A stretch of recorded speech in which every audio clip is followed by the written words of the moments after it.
Continuation of the Autobiography of St. Ignatius of Loyola. Chapter 10. Venice and Vicenza. Late 1535 to late 1537. During that time in Venice, he busied himself giving the exercises and other spiritual conversations. The most distinguished persons to whom he gave them were Master Pietro Contarini and Master Gasparo de Doctis, and a Spaniard whose name was Rocas. There was also another Spaniard there called the bachelor Hosses, who talked a good deal with the pilgrim, and also with the bishop of Ceuta or Chiti. Although he had some desire to make the exercise, nevertheless he did not put it into execution. At last he decided to make them. 3 or 4 days after he had done so, he revealed his soul to the pilgrim, telling him that, because of the things someone had told him, he had been afraid that he would be taught some wicked doctrine in the exercises. For this reason he had carried with him certain books, so he could have recourse to them, if perchance he tried to be deceived. He was helped very much by the exercises, and at last he decided to follow the pilgrim's life. He was also the first one to die. Note: Hocus died in Padua in 1538, the first to do so of the group of companions who would form the Society of Jesus. In Venice the pilgrim also endured another persecution. There were many who said that his effigy had been burned in Spain and in Paris. This affair reached such a point that a trial was held and sentence was given in favor of the pilgrim. The 9 companions came to Venice at the beginning of 1537. They were separated to serve in different hospitals.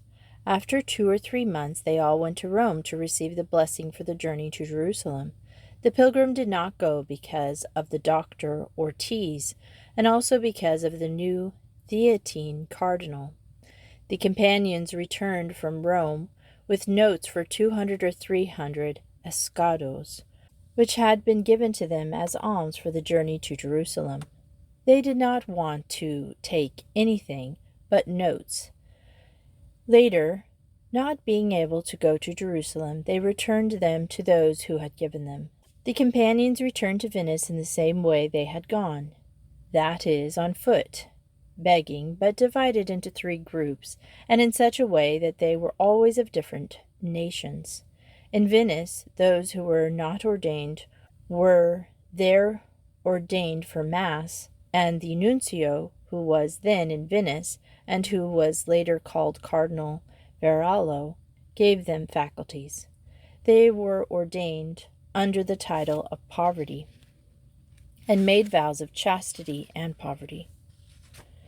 In that year no ship sailed from the east because of the Venetians had broken with the Turks. So, seeing that their hope of sailing was far off, they dispersed throughout the Venetian territories with the intention of waiting the year they had agreed upon. After it was finished, if there was no passage, they would go to Rome. It fell to the pilgrim to go with Faber and Lienez to Vicenza. There they found a certain house, and outside the city, which had neither doors nor windows. They stayed in it, sleeping on a little bit of straw that they had brought. 2 of them always went out to seek alms in the city twice a day. They got so little they could hardly sustain themselves. They usually ate a little toast bread when they had to, and the one who remained at home took care to toast it. In this way they spent 40 days, not attending to anything other than prayer. After the 40 days, Master Juan Codur arrived, and all 4 decided to begin to preach. All 4 went to different piazzas and began to preach on the same day and at the same hour, first shouting loudly and summoning the people with their hats. Their preaching caused much talk in the city, and many persons were moved with devotion. they received in great abundance the necessities for their bodily welfare. During the time he was in Vicenza, he had many spiritual visions and ordinary consolations, quite the contrary of what he had experienced in Paris, especially when he began to prepare for the priesthood at Venice, and when he was preparing to say Mass, and in all his journeys he had great spiritual visitations, like those he used to have when he was in Manresa. While he was still at Vicenza, he learned that one of his companions, who was at Bassano, was deathly ill. At the same time he was also ill with a fever. Nevertheless, he set out on the road and traveled so fast that Faber, his companion, could not keep up with him. On that journey he had assistance from God, and he told Faber so. And the companion, who would not die of that illness, arriving at Bassano, he comforted the sick man very much, and he quickly recovered. Then they all returned to Vicenza. All 10 were there for some time, and some of them went about seeking alms in the town near Vicenza. At last, at the end of the year, as they had not found passage, they decided to go to Rome, even the pilgrim, because, on the other occasion, when the companions had gone, those about whom he had doubts had shown themselves to be very kind. Divided into 3 or 4 groups, the pilgrim, with Faber and Lyonnaise, they went to Rome. On this journey he was visited very especially by God. After he became a priest, he had decided to spend a year without saying Mass, preparing himself and begging Our Lady to deign to place him with her Son. One day, while still a few miles from Rome, he was praying in a church and experienced such a change in his soul, and saw so clearly that God the Father had placed him with his Son Christ, and his mind could not doubt that God the Father had indeed placed him with his Son. I, who am writing these things, said to the pilgrim, when he told me this, that Lyonnaise had recounted it with other details as he had heard it. He told me that everything that Lyonnaise said was true because he did not recall it in such detail, but that at that moment when he narrated it, he was certain that he had said nothing but the truth. He said the same to me about the other things. After arriving at Rome, he told the companions that he saw that the windows were closed, meaning that they would have to meet many contradictions. He also said it is necessary that we be very careful of ourselves, and that we not enter into conversations with the women unless they are prominent. Speaking about this matter, Master Francis later heard the confession of a lady in Rome, and visited her a few times to discuss her spiritual affairs, and she was later found to be pregnant. But the Lord willed that the one who had done that wicked deed should be discovered. The same thing befell Jean Corder with a spiritual daughter who was found with a man. Chapter 11. Rome, 1538. From Rome the pilgrim went to Monte Cassino to give the exercises to Dr. Ortiz. He was there 40 days, during which he once saw the bachelor hosts entering heaven. This caused him many tears and spiritual consolation. He saw this so clearly that if he said the contrary, he would appear to be lying.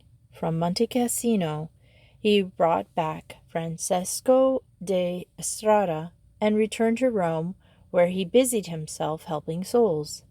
They were still living at the vineyard.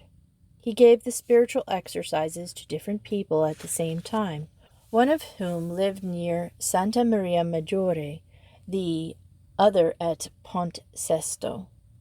Then the persecution began. Miguel began to give offense and to speak badly of the pilgrim, who caused him to be summoned before the governor. He first showed the governor one of Miguel's letters, in which he praised the pilgrim very much. The governor examined Miguel, and the result was to banish him from Rome. Madeira and Berada then began their persecutions, saying that the pilgrim and his companions were fugitives from Spain, from Paris, and from Venice. In the end, the two of them confessed in the presence of the governor and the legate, who was then in Rome, that they had nothing bad to say about them, nor about their customs, nor their teachings. The legate ordered silence to be imposed on the whole affair, but the pilgrim did not accept that, saying he wanted a definite sentence. This did not please the legate, nor the governor, nor even those who at first favored the pilgrim. But at last, after some months, the Pope came to Rome. The pilgrim went to speak to him at Frascati, and gave him several reasons. Thus informed, the Pope ordered sentence to be given, and it was in his favor, and so forth. With the help of the pilgrim and his companions, some works of piety, such as the catechumens, Santa Martha, and the orphanage, and the like, were begun in Rome.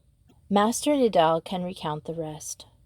On October 20th, after these things had been recounted, I asked the pilgrim about the exercises and the constitutions, as I wanted to know how he had drawn them up. He told me that he had not made up the exercises all at once, but that when he found some things were helpful to his soul, he thought they might also be helpful to others, and so he put them in writing. For example, the examination of conscience, with that form of lines, and so on.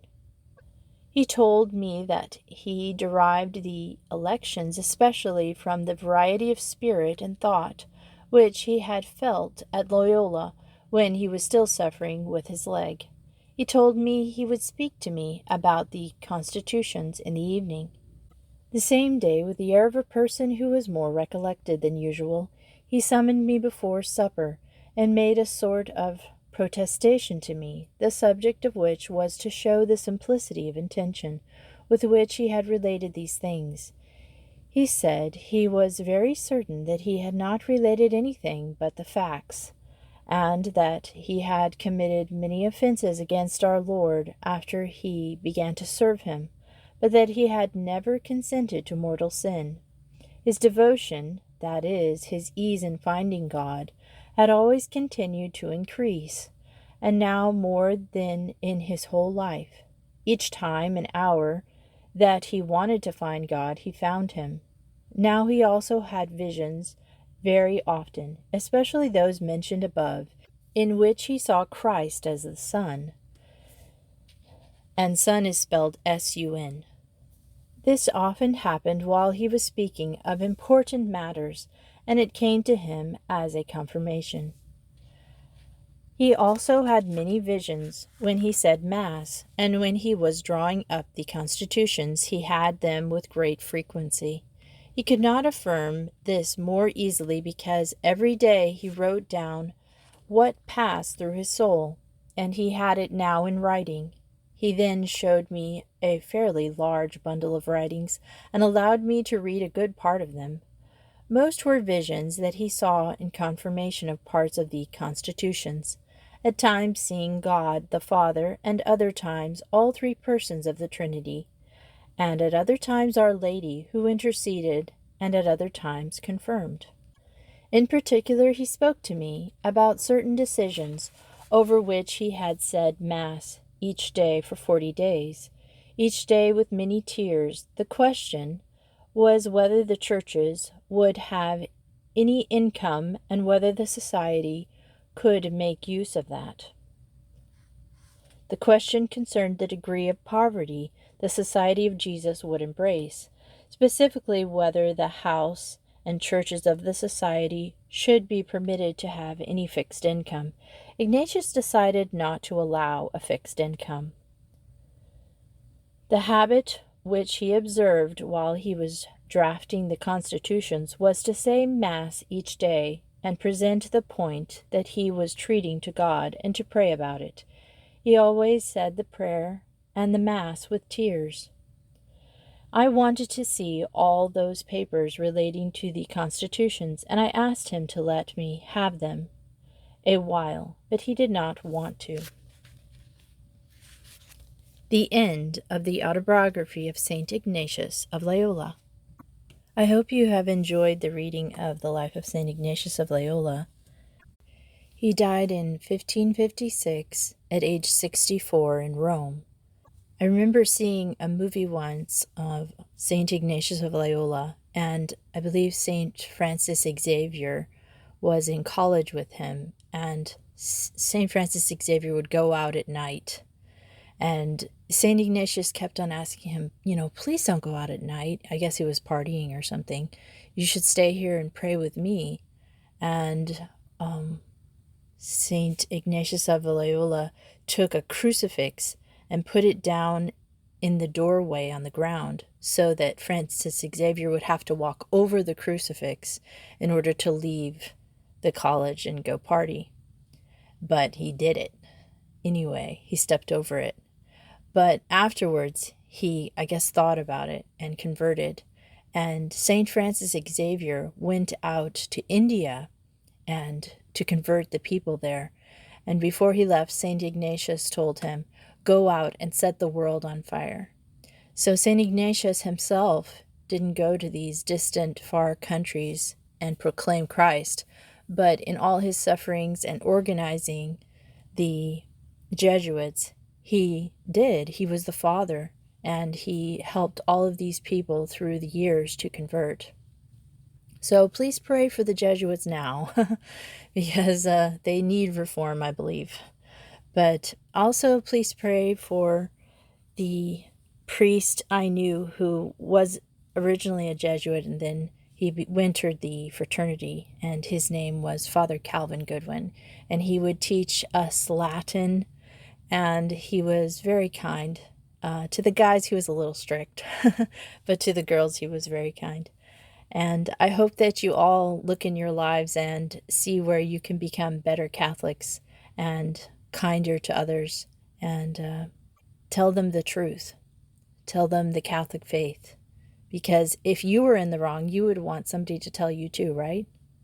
And thanks for listening to Miss Retro Reads. We'll start a new religious story next Sunday.